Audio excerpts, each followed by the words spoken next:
A recent report from Deloitte titled Reshaping the Landscape, Corporate Travel in 2022 and Beyond details a number of trends impacting corporate travel in the year ahead.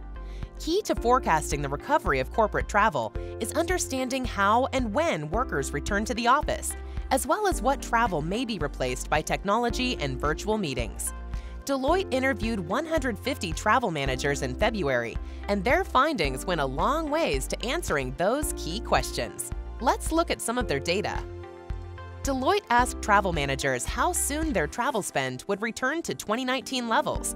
Those companies that had a culture focused around the office and getting people back in the office were twice as likely to see travel fully recover.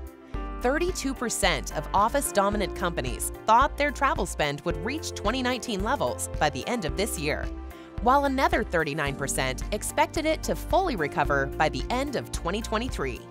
But for those companies more focused on work from home, only 12% thought their travel spend would recover this year, and only 24% next year. It will be interesting to see if those forecasts are accurate. Competitive dynamics and customer expectations may force companies to support more travel in the months ahead. Deloitte summed up their report with their Why We Fly matrix.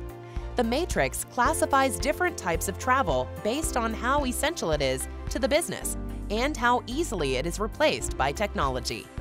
The upper right-hand quadrant is what they call the Thrive quadrant.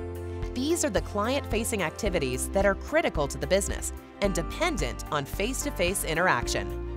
In the lower left quadrant, which they label Struggle, are activities many companies believe are not essential to the business and not dependent on in-person meetings.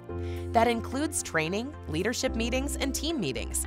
But it's not clear that companies will get the engagement they need from employees sitting at home doing training and listening to leadership.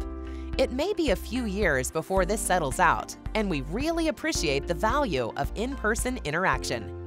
Zoom meetings are certainly here to stay, but there may be a reason Zoom's stock is down 40% this year.